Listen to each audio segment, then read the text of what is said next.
This podcast was created as a part of Podcast Lab by India Film Project in association with Anchor by Spotify.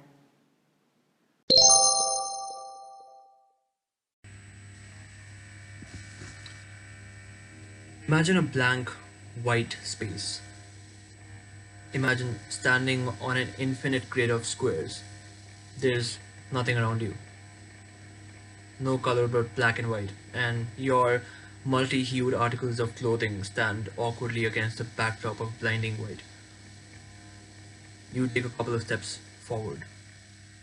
You can't see walls, but your footsteps echo against something. After walking for a bit on what felt like virtual plastic tiles, your right foot suddenly sinks an inch deep into the ground. You lift it up to see mud on the soles of your shoe. And there's mud before you as well. How could you have missed it? This looks so obvious. You step away from the soil and water, wondering where you are and how you got here. When suddenly, a small leaf sprouts where your foot had been moments back. The growth is phenomenally fast, almost like a sped up video. The leaf unfolds and the stem continues to shoot up. More branches and leaves form. The stem is 3 feet tall, then 4, then 6. Within seconds, what was once just a blank and boring square is now a majestic 12-foot tall tree. And a blue monkey suddenly peeps out from within the foliage. What are you gonna do? Hi, I'm Samay, and I'm a game master for Dungeons and Dragons, or D&D for short. That's what I do for my hobby. What I introduced you to right now was just generally how I start my games. I do a bit of narration and then we jump right into it. But at the moment, I want to mention something. I want to mention what Dungeons and Dragons means to me. For me, D&D is synonymous with storytelling, and which is why I'm talking about it today. D&D and storytelling for me go hand in hand. And if I were to put it simply, about why I fell in love with D&D as an art form, I guess it's because I like logic and I like hosting get-togethers. And D&D is a little bit of both. I mean, of course, I'll explain that a bit more as we go along. But it allows me to sort of structure worlds and structure stories and really make people have a good time through that. I get a chance to sit together with my friends and explore tales and quests and journeys that may never have happened if I hadn't put the time in, if I hadn't gotten together with some random people, a bunch of weirdos, people with my set of quirks and whatnots. And I think D&D has literally been the most obvious form of escapism in my life. Me personally, I've also had a bout with anxiety growing up, and I think when I finally discovered this hobby about 1.5 to 2 years back, it just felt so obvious. It felt like my entire life I was inching towards this. Somehow, all the random nonsense that I was reading on the internet about, let's say, a did you know fact about tigers eating grass when their stomachs are upset. I mean, what a stupid thing to know. But suddenly, now in my D&D game, I have a tiger roaming around eating grass. And that becomes a prompt. It becomes almost educational for me to tell you this and you to find out about that fact through me. It's a very multifaceted engagement for me, and it's just a chance for me to run wild with my imagination and create the worlds and welcome other people into it.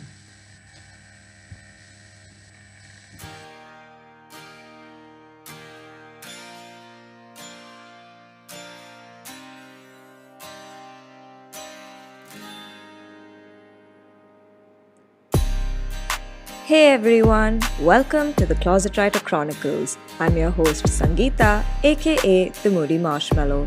You just heard our guest for today, Samay Soni. Samay has a background in mechanical engineering and has gone on to work with companies like Tech Mahindra, KPMG, and PwC. He is currently pursuing his MBA from the Hong Kong University of Science and Technology. Samay is also an ardent fan of poetry, psychology, and the fantasy tabletop game Dungeons and Dragons. We'll be talking more about D&D, what engineering has been like for him, and the ever-growing community of poets online. Welcome to the Closet Writer Chronicles this week, guys. We have Samay, Soni. We're going to be talking about Dungeons and Dragons and poetry, storytelling, and a bunch of other things. Okay, first off, I have to mention one of the reasons I wanted to talk to Samay was because of Dungeons and Dragons, but also he is interesting to talk to otherwise. I am mentioning this, otherwise he's very sensitive. Caveat to the audience, Samay and I have known each other since school, so you might experience a bit of banter. Also, if you hear a few dad jokes here and there, you'll either enjoy it or you'll roll your eyes, but this is a caveat nonetheless. But anyway, welcome to the show, Samay. It's really good to have you here. Oh, I'm just saying, like, in the earlier take, I was called uninteresting. So thank you for the revision. Yeah. You're welcome. But no, I think just on a serious note, I know you've been playing Dungeons and Dragons, I think just before the pandemic hit and before lockdown happened and whatnot. I think you got really into it during that period because I have heard you talk about it on various platforms. On Instagram, I've seen you posting, or even I think Clubhouse, we've had discussions on storytelling about this where you've spoken about it. So yeah, I think, just to kind of bring it to the basics, what is Dungeons and Dragons? Because my first memory of even hearing about this game was through the sitcom The Big Bang Theory, and I thought it was completely fictional. I thought it was a made up game, and then I realized that, oh, this is an actual game that's played world over. There's an actual community and it's growing. So I was really amazed. And honestly, I don't know too much about it. So how would you explain the game to someone who doesn't know what Dungeons and Dragons is? So I think first off, before I comment on the game, I'm going to talk about the community itself. D&D is a pretty obsessive community. A lot of people generally um, dive into the game with both hands and feet. And D&D, I think, holds a special place in everyone's heart. So I think it's everyone has their own personal relationship with the game, and for different reasons, for different personal reasons, it means a lot to different people. Everyone sort of tends to find their own meaning in the game because it's that flexible in its definition. But in general, how you play the game is that you have a bunch of people that get together and just tell a story together, right?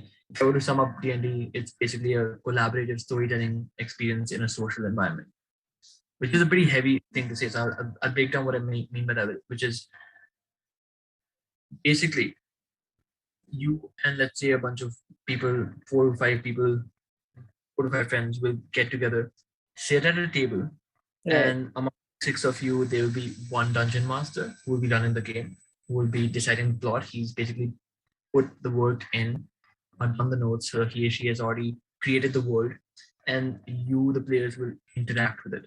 Okay. Right? So let's say I'm a master, and let's say I give you just like in the intro, let's say I give you another premise, something to build on, right? So let's say I put you, the players, in a room, and I say that, okay, so you guys are all locked in a room, and this is a classic scenario. Suddenly, the room is filling with water, Okay. and you wake up in like halfway through the room filling up, and you realize that all of you are sort of sitting on these chairs, your backs facing each other. For the 4 of you, let's say, are at the center of the room, and you try and get up, but you're chained to the chairs. And Oh. suddenly I tell you what you want to do because the room's filling up. You have to decide now. Okay. Okay, I'm gonna pull on the chairs, see if the links are weak, and I'd be like, I don't know, maybe they are, maybe they aren't. Okay, I might just ask you to roll the dice and see if that works out. Just involving a bit of chance and uncertainty, and putting a bit of objectivity in how the game proceeds. Right? Then somebody else might come up with something unique, like, okay, I want to check my pockets, see if I have a key in it. Right? Okay. So people respond to the same plot in different ways. The dungeon master just builds the world and the plot, but the solution and the response to that plot comes from the players, and that's why every iteration of the same plot also gets very, very unique and very customized to who's playing it. Right. Okay. No, that's interesting. It's almost like, I guess, a live novel that's being written out, I guess, in front of you. That's honestly what it sounds like. And you can correct me if I'm wrong about it, but that's really how it's almost like you have someone who's sort of narrating the plot, and the players just have to go along with whatever's being told to them. And I guess you can find your options from within whatever's being told to you. I think that's my basic understanding. I'm not sure if I got it correct, but No, that is correct. Yeah, D&D that community, please don't come at me. But yeah. that's really accurate. I mean, uh, see, the thing is, when you're reading a book, it's just one person writing the entire story, right? Right. But when it's five, six people getting together, the story could take any form. You don't know what the Exactly. ending, Right. covering it together, right? That's where the customized version of the whole D&D part comes into play. But it is sort of like reading a book. I mean, if you were to say that books are synonymous with telling a story, Right. right? And I'd say that, generally speaking, that's really on point. I think it's kind of like jumping into a new world, and D&D is very prevalent in the real life. I don't know if people generally know this, because if you were part of the community, you pick up on these things. Like, for example, the Game of Thrones map, Uh-huh. right, for the TV show, right? That was built, the one that you see in the TV show in the starting, right? So that was done by a professional map maker who makes a lot of maps for D&D, for like Oh, different I didn't stories know this. that are involved. A lot of these TV shows, a lot of these movies, a lot of the ideas sort of are born. They stem from people who played D&D before, people who've written down plots, and then they're like, oh, this is really cool. I'm going to take this back to my work and maybe build on this. Oh wow, that's okay. That's amazing. I had no idea, honestly. But you know, so I know you used to be majorly into poetry, and we'll get into that. But I'm curious to know, how did you get into Dungeons and Dragons? How did you get so involved in it, and what is the D&D community like? I think it's pretty random how I got in, because generally I have about 200 to 300 tabs open at any given point on my phone, because you have that habit of opening a link up and like, oh, this looks interesting, I'm going to read about this, just not right now because I don't have the time, and then you save it and never get back to it, right? So one of those tabs was D&D for me. I don't know where. It might have been on a show somewhere. I think maybe I was watching Stranger Things, but I don't know if that timeline is right. I might have picked it up before that also, but someday that phrase just popped up in my head. Okay. I went and I googled it, and I opened the link up, saw the Wikipedia page for it, and I sort of was. I remember I was in Kolkata at the time. I was in PwC, and I didn't have any work at that point on that day, so I was reading about it, and it was very impersonal. Like, the words that were flying off the page didn't really have any significance for me. They didn't mean anything to me. I mean, fine, it was a game. It was a tabletop game, whatever that means. Right?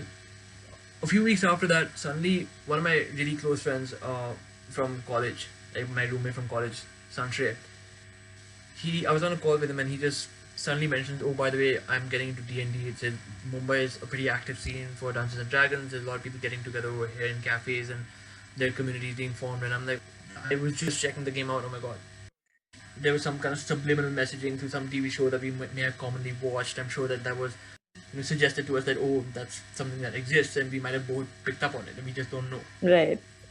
haven't realized. But when he said that, I just started like checking the game out a little more. I saw YouTube videos, and I started getting into the game from the side of a dungeon master, because I mean, I wanted to play, and my and Sanjay, he also wanted to join my group, and we were looking for people, but we needed at least one dungeon master. So I was like, you know what, I'll do it. Right. Okay. And the community? I'd say that it's kind of it's a mini world in itself, right? Yeah. And just like you have 7 billion people overall, or Right. 7.2, whatever number we're at right now. Similarly, you have all different shapes and sizes of personalities who are part of this group. You have dads and moms and school teachers and kids, and Mm-hmm. college goers like me, and professionals and non-professionals, and big and small, and young and old. You have a lot of people from different facets of life who are sort of engaging with the game, either temporarily or more in the long term. Right. I was reading this Reddit post about this one person who was a community worker, and he used to go to an old age home and he used to run a game for these guys, and that was apparently the highlight of the day for these people, right? So 4 or 5 people at the old age home would just get together with him and he'd run the game, and it would be chaos because some people were struggling with dementia, and and it was hard for them to keep up with a game that's so demanding of your imagination and your mental faculties. But it's just more about getting together and having fun, as long as your group together socially, and that's why it's such a social game. I think it's all about that, right?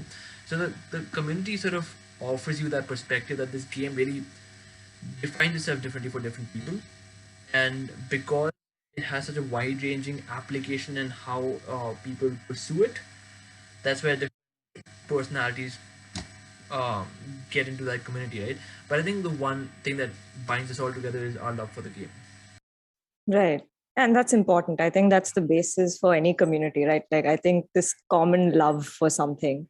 It's like, again, please don't give me hate, listeners, but it's like, I guess, the common love for like K-pop or like anime or whatever. I love anime, just putting that out there. But yeah, I think it's in a way, it's kind of like that. Um, Yeah, I mean, it's kind of like you find something common with people to connect on. I mean, let's say you're into train spotting and you're really into like I barely know what that hobby is, but I was sort of introduced to it by Sheldon Cooper, and I'm like, fine, but trains, sure. And suddenly you have a bunch of people across the world, on the internet who are connecting with you about trains, and your strangely unique passion for trains. And I don't want to say strange in the sense that it's weird, but more like strange in the sense that it's uncommon, because not everyone gets into that same hobby, right? Because we live in such a interesting part of the timeline that we are able to access so many people so suddenly, so immediately, that if you want to connect with people who have the same passions as you, all you got to do is just go online. That's true. That is, yeah, very true. Yeah.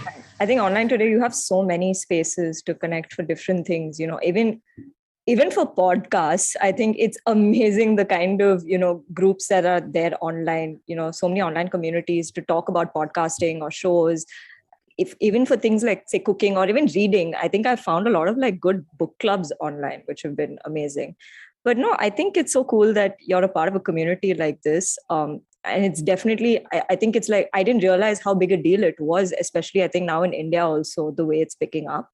I guess pivoting into the mental health realm, so to speak. I know you also mentioned anxiety in your introduction. I'm not sure if that's something you'd be comfortable to talk about, but what has, yeah, but what has your experience been like with this? The reason, again, I'm asking this question is because it's important to have these conversations. And I think the more openly people have these conversations, it becomes more accepted. And I think there's a sort of resonance also with people that, oh, I'm not the only one who's going through something like this. There are other people, and, it's possible to still kind of get through it and, live well despite it.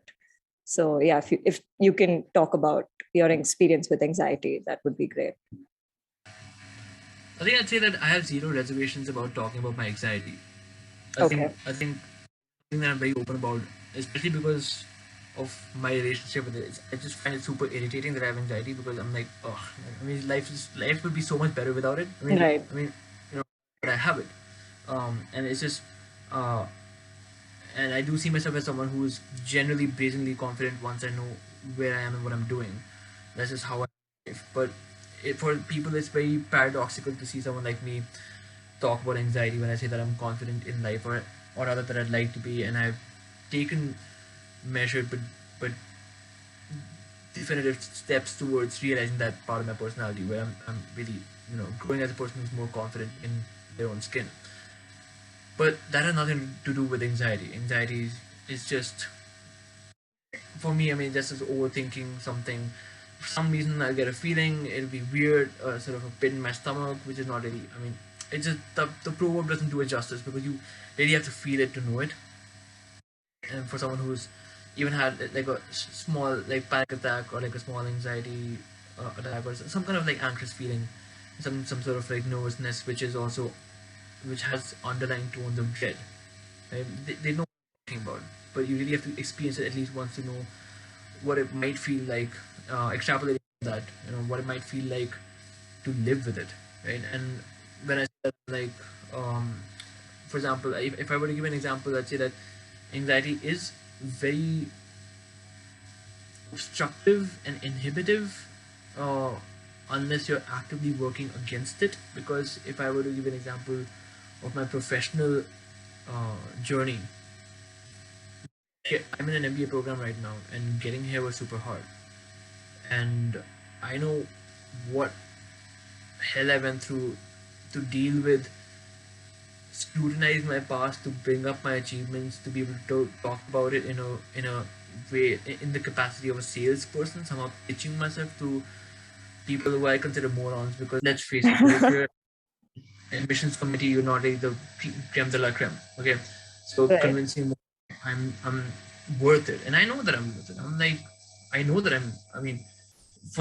mean, I'm not gonna be modest here. I know that I'm Yale material. Like, I know it. It's just I'm a late bloomer, and Right. the way these committee work, they sort of they need past achievements Right. to get there, and I didn't want to waste my life just getting the program for me, the program for myself. But Right. I knew that I felt somehow entitled to at least one of the top programs in the world, Hmm. was big, massive source of anxiety for me. And for 5 years, it was just me jumping from job to job, getting the right thing, trying to do extra work. I've never known anything but 120-hour work weeks, whether it was self-inflicted or otherwise, because there's always this capitalistic panic of, oh, am I doing enough? Right? Right. Right. It's always pushing you unnecessarily. There's no healthy balance. And I mean, anxiety manifests in different ways for different people, but Yeah. I think people should know that, you know it's very common. It's True. Yeah, no, that's true. Because I relate to it. I mean, I've never been clinically diagnosed per se, but I know I do go through bouts of social anxiety. So there have been instances where, if I've had to go out for something and I'll just cancel last minute because I'm just suddenly I get extremely overwhelmed and I'm like, no, I don't want to go. And I just cancel. And initially I didn't realize it could actually be an issue. And I remember attending this session on someone was taking on social anxiety, and they were talking about different symptoms that, oh, like canceling plans last minute, or sort of leaving a place early, like leaving a party early or something, or just getting really drained out, or like, and they were seemingly common symptoms, but they were still very specific. And I was like, oh my god, I relate to this. And I remember I went and spoke to this counselor later, and I was like, I've kind of gone through like a bunch of these. And she's like, yeah, you possibly had maybe a milder case of it. It's obviously it's easier to overcome, but only once you acknowledge and realize that, oh, there is possibly an issue, and you sort of accept and kind of start dealing with it.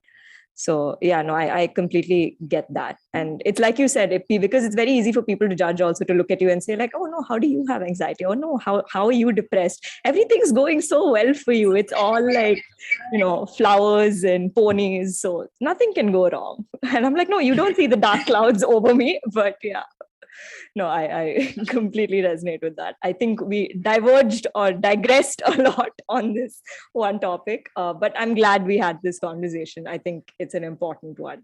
And yeah, to people listening, if I could sort of like tie ends together, I have I have people in my games, in my world, the longer term game that I'm running for my group, my main group, right?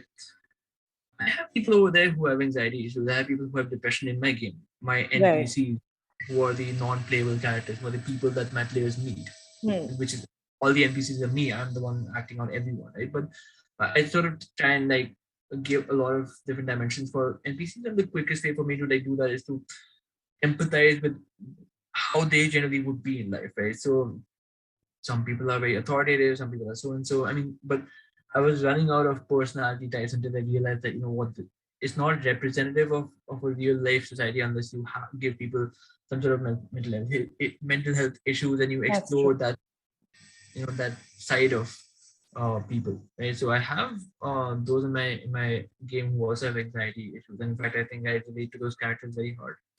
Yeah, no, and it's important, like you said, because the truth is, I think most people today have some form of a mental health issue, whether it's mild, moderate, extreme, whatever it is, it's there. And it's important we talk about it. So, yeah, I mean, guys, if you have, again, as I always say on this show, if you have an issue, please reach out. There is no shame, there is no stigma. Talk about it, accept it. Please go out and seek help.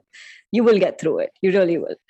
So, yeah, I think that was a fairly heavy discussion, but a much needed one. So I think coming to, I guess, your life in general. So um, you're an engineer who went into finance, and I think there's, especially in India, I feel, and I don't know if this is a global phenomenon, but definitely in India, most engineers, or at least a good number of them, seem to do everything else except engineering.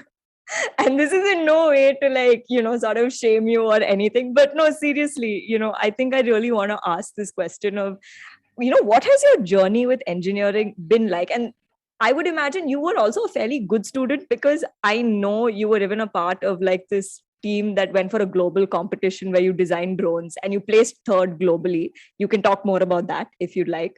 So I know you were like a fairly pretty like good student that way. And how did you go from engineering into finance? Were you never interested? Did you just lose interest? Did you just realize that, oh, this really isn't my calling? So what has that been like for you? I think first of all, I just love in my life generally. I just love coming up with these one-liners that I stick to for the rest of my life. Because I'm like, okay, I have managed to summarize this in the best way possible. It's never gonna get better than this. I might as well just mug this up and move on, right? When people ask me about engineering in India and why I did that, the line I generally give is, I think in India you first do your engineering and then you decide what you want to do with life. Yeah, I mean, it's kind of like an interim period where everything's sort of held in limbo and you just sort of like staring at the world, wondering, while staring back, waiting for you to make a decision. Oh, am I supposed to make a decision now? Or what the hell? So, I mean, engineering for me was that, because it's always a step towards, oh, let's keep our options open as much as possible. So when I was in school, I was like, science or commerce. I mean, if I take science, I can always pivot back to commerce. Take science. Then some moron Indian uncle came up to me when I was like choosing a program for the engineering thing, and he was like, and I was like, what specialization do I choose? And for anyone who is a mechanical engineer, if they're listening and they're gonna resonate very hard with this, but that Indian uncle was like, "Arey, beta, choose mechanical engineering, but that's an evergreen field. It is evergreen." Yeah. Oh my god! Like, What is that even supposed to mean? I have no idea. Okay, but I follow the wisdom, and I'm like, huh, okay, fine. If I do mechanical engineering, it'll keep options open. And I can always do something after. Just Okay. kept sort of pursuing life like that. But I think ultimately, and even during college, I was getting to like 100 things, uh, none of which were studies. Okay, it was 101 things of extracurriculars, and somehow studies always took the backseat. I got like an 8 CGPA in my first semester, and it was all downhill from there. Never managed to get back up to the 8 point something ever. Yeah. So somehow I survived it. I had a few backlogs and stuff. I managed to clear those. Somehow I graduated and passed and got accepted into a company, and then somehow undergrad was nowhere in the picture again until the MBA application started. But that was a mistake that I wholly emotionally accept. That was a mistake. No, but no, I mean, I'm glad you spoke about it, because this is something, at least I've noticed with a lot of people who take engineering and suddenly then they're not doing engineering. That's very common. In fact, from my group of like 20, 30 friends from back in my undergrad, and VIT was a big place. So if you had a core group, it was 20, 30 people. We had like, what, one or two people who stuck with engineering. In fact, like one person who I know for sure has stuck with engineering. Okay. No, it's the curious case of the Indian engineer who seems to do everything else except engineering. But no, kudos to the ones who do stick to it. It's great if you're genuinely interested and you're going for it. Please go for it. If you're doing it to keep your options open, sure, that's cool too. You could be like Samay and get into finance. Oh my god. Don't be like me. I am the most stereotypical profile you could possibly meet. Like a cis male Indian engineer turned consultant. finance job. I It mean, doesn't get more cliche than that. but you also, but that's, I mean, you might be stereotypical in that sense, but how many of those men are also into poetry? Because I know that you used to write poetry, and you wrote like really well. So, I think let's talk about that. How did you get into poetry? How did you, get introduced? How did you start writing? What kind of, I guess, drew you in? I think maybe it was some subconscious part of me screaming to somehow stand out, and I'm like, I should do something different from engineering. What is this life? I just channeled all my regret and dread and whatnot into words, and suddenly I realized that was also cliched because engineers in their first year generally do poetry. Really? I Oh, thought it was oh my stand up. god! Oh please, no. So I mean, stand up is a different type of stereotype. Okay, so every person, regardless of whether they're an engineer or not, will have tried the new trend. Okay, so earlier guitar, then it became stars, and then it became stand up. So those are trends. So that's irrelevant. That's not related to your undergrad. Hmm. Okay. Engineers generally get into poetry. So I mean, I guess maybe in that truest sense, I am an engineer at heart. I did not know this. I mean, stand up, yes, I was aware. But yeah, and even music, yes, I was aware. I didn't realize poetry was also, I thought poetry was a very niche thing. I mean, now, okay, it's a little more popularized with the whole spoken word scene in India and stuff, but I never imagined at that time I don't know. I thought it was a really niche thing, but oh, this is interesting to know that it's quite common. I think the community of poets in India is still blossoming and finding their foothold. That's Uh, true. uh, But when did you start writing poetry? Like, when did you get into it and like, oh, I think I want to try writing poetry, or I think this is cool, or like I want to, try my hand at it? I think I was first year of engineering, and it took me a while to build up my work, but I think that's because I generally took a long time with pieces. I had a lot of I had a few friends. In fact, one friend in particular who I'm thinking of right now, she used to pride herself in being able to just sit down and churn one out in the next 5 minutes. Oh, I can write 5 minutes. I mean, it was shit, but I mean, but it was very, how do I say it? Like her poems were so done. It felt like the Ekta Kapoor version of poetry, and like Oh just my didn't god. feel like effort was put into it. Are And we I didn't have a referencing master. Hindi TV serials on this show now? Oh my Of god. course, I reference everything. I have like a million references in each sentence. Wonderful. But it was like, so I mean, and that's something which has always personally irritated me, was that people take these kinds of and I don't want to say hobbies, but like, I guess, new interests very light, because this is a skill, and people before us have really refined it to an extent that we should pursue perfection in True. with right. And that's why I put that on a pause, because I don't have the time to do that. So when you say, why you like, maybe why you're not writing poetry right now, it's because I want to come back to that when I do have the time and effort to contribute to this skill, because I want to get through a lot more poets. I want to see what's been done before, so that I can explore how people have done it and then take it forward from there. Honoring the ones that came before us who had pursued perfection in this skill also.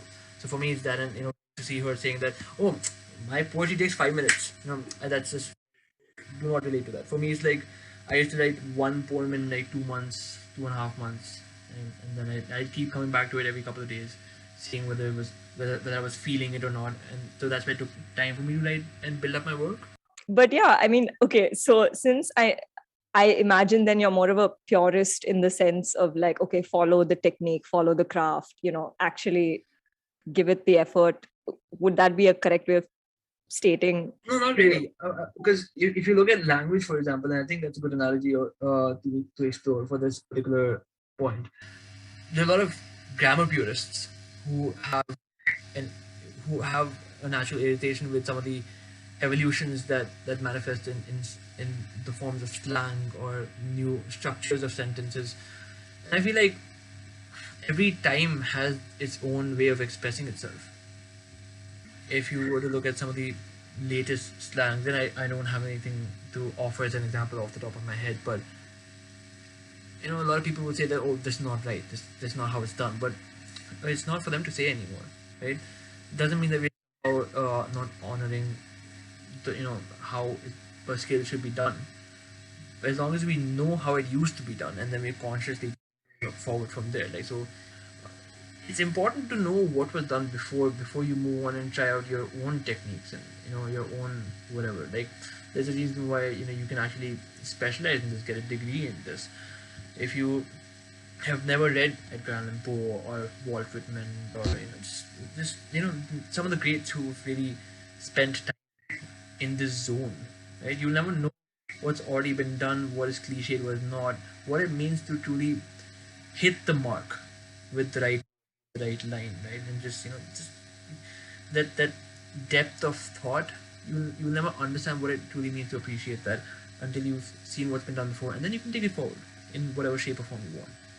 No, for sure. So then, I don't know if this is, I don't know if we can pivot into this, but then what is your opinion on, say, Insta poets, on the Instagram poetry community that has suddenly just cropped up? Especially, I think during lockdown, a lot of them have come up, including me. I'm not even going to deny it, but yeah. I would not call you an Insta poet, please, okay? Because for me, an Insta poet phrase has a very particular meaning. I'm not going to call you an Insta poet and do you the disservice of devaluing work. And I'm just going to mention, somehow I feel like we're oscillating between a good question and a very controversial question. And you just like keep putting me on the spot, like, oh, how is the dating community? Oh, what do you think about Insta poets? Oh. I'm just asking for your opinion, Samay. It's up to you if you want to give a controversial one or Thanks, man. a safe answer. I'm just a curious interviewer here asking questions. I'm glad that my anxiety has gotten me to a point in life where I know how to choose the right words. Otherwise, I would be screwed. This question, I think Insta poet, for me. Okay, but before you start, what is your classification of an Insta poet then? Because you just said I'm not one, but I literally just started an Instagram page during the pandemic to put out my poetry. An Insta poet for me is the same as an Insta poet is to poetry what pop psychology is to psychology. It's not the real thing. It's a lazy imitation of what the skill is in its truest essence. I've seen your work. It's not Insta poetry. And when it's like it's kind of like talking about the depth of thought, the depth of feeling, the time given to structure each line, just the level of engagement that you would have to put out, quote unquote, a piece, right? And I feel like Insta poets sort of have a very low bar in what they consider poetry. Just like, and if I were to talk about pop psychology and I'd say something like, oh, if someone loves you, their ears will flap like an elephant's. Oh, something. Oh, like that's pop psychology. I mean, it's not even real psychology, but somehow it just sort of flips off the real field of study. Which in psychology is an actual thing. It's based on statistics and study of behavior in terms of how generally people respond to external stimuli, and then there's a whole physiological basis of how neurons are running in your brain and everything. And suddenly, you have this branch of people, influencers on Instagram who suddenly, quote unquote, again figured it out. They've cracked it, the code, okay, and then they're educating their following, saying that if you want to walk into a room confident, kick the door down and then stare into everyone's faces as you step into the room, take an, and the moment someone pivots to you, that means aggression. That means this thing. That thing. It's just so stupid. They just make it up on the spot. There's no. So there's no science. Oh yeah, it's just not the real thing. And so if I talk about poetry, it's the same thing. It's like it's such a weak imitation of the what poetry actually is. Right. It's like, oh, in the rain I stand. With eyes, does he love me? No. That's it. That's the whole point. Okay, oh my god. I must say, I think you're living to the stereotype of engineers going into stand-up comedy also now. You might as well start that career. as well. Just saying. I'm telling you, I'm an engineer in its truest sense. In fact, I also play the guitar, little bit, Oh my God. So and I'll be working on a startup at some point. oh my Just saying. So Samay is a quintessential engineer. At some point, if you see him like on a Forbes list years from now, you now know this is the to be successful, just be a quintessential engineer and you will make it. I would never wish that upon my worst enemy. Never take engineering. No, guys, if you really love the subject, please go ahead and take it. Don't listen to Samay. If it's something you're not into now, it's okay. It's fine. Oh yeah, engineering is good. You should definitely pursue it. Oh my God. But yeah, But if I were to like quickly give a serious response to that, I mean, engineering is good. Just make sure you're getting into it with the right reasons, that's true. and you put more thought than just like a 5-minute conversation with an Indian uncle who's telling you, "Oh, beta, it's an evergreen field." Oh, I think that's my favorite line from this interview. Mechanical engineering is evergreen. I really want to know what this means, but it's amazing. It's incredible. Lovely. But yeah, I think we are now coming to the end of this interview. Last two questions. So, first off, what are your aspirations in life? Can be creative, can be anything you're looking forward to in general. So yeah, what are you looking forward to? I think at the moment, the end of my university program, it's been super overwhelming, and I know the university has been hounding me to decide what I want to do with my life. I have no idea. At the moment, I just want this to end because the MBA is just death. Oh my god, MBA is like I thought people used to tell me MBA is overwhelming. I thought they were all losers who couldn't keep up with it, and oh, I can handle it because I'm all that. Oh my god. Oh, I was put in my place by this program. So like at the moment, the university has managed to make me say that I want to move into some overlap of finance and strategy, probably looking at something related to M&A, which is mergers and acquisitions, so a bit of deal strategy, maybe IB, which is investment banking, maybe PE firms or VC firms, if I can make it, again, which if someone wants to know, that's private equity funds and venture capital funds. So I mean, if I can crack that, because that's very hard networking wise to be able to reach out to that community, is very closed off. But if I can get that, maybe that, otherwise something else, we'll see. But it's mostly something to do with finance and strategy. That's cool. That's nice. And last question. What is a piece of advice you'd like to share? You wish people knew. It could be creative, can be a life lesson you've learned in general. What is a piece of advice you'd like to share? Okay. So I mean, I'm like I'm like an 80-year-old man in a 20-year-old body. Okay, I don't walk like it. I walk like an 80-year-old man, but that's different. Like, I have that advice to give, but I boiled it down to this one thing, which I think I really say to people a lot, right? Which is never settle. Okay, and building on that, I just want to clarify that striving for more in life doesn't necessarily mean or it doesn't have to indicate some sort of dissatisfaction or unhappiness. You can still be satisfied in life. You can still be content. You can still be happy in the moment. But that doesn't mean that you just stop trying. You have to put in effort, like 100%. I see a lot of people around me not giving their best in every given moment, and they're like, "Oh, why should I try? Why should I do anything at all?" I'm like, it's a very slippery slope to be on. Right? And if I am remembering this quote properly, the function of man is to live, not to exist. Interesting. That's a very relevant. No, I think that's very relevant, especially today. Much needed. And on that motivational, oh my God, Samay's going to be a motivational speaker, which is another engineer quality. But no, on that motivational note, we have now come to the end of this interview. Thank you so much for being a part of this show, Samay. It was so nice talking to you after so long. I think it was a really fun recording. I hope our listeners enjoy it too. Oh, pleasure to be here. This is a lot of fun. Yeah. Thank you. So that was my conversation with Samay Soni. I don't think I've laughed this much on an interview yet, but I really hope you had a good time tuning in. I'm definitely going to look into the D&D game and community more now. And for all you engineers out there, let me know if this conversation was relatable. Closing this episode with a message from Samay. I hope you enjoyed the show, and I'll see you next week with a new guest and a new chronicle to share. Talk soon!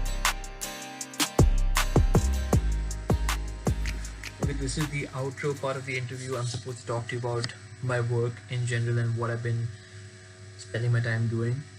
I don't want to mention my poetry at this point because that's been on hold for now, and that's at the back of my mind at the moment, but I have to revisit that afterwards some other point in my life.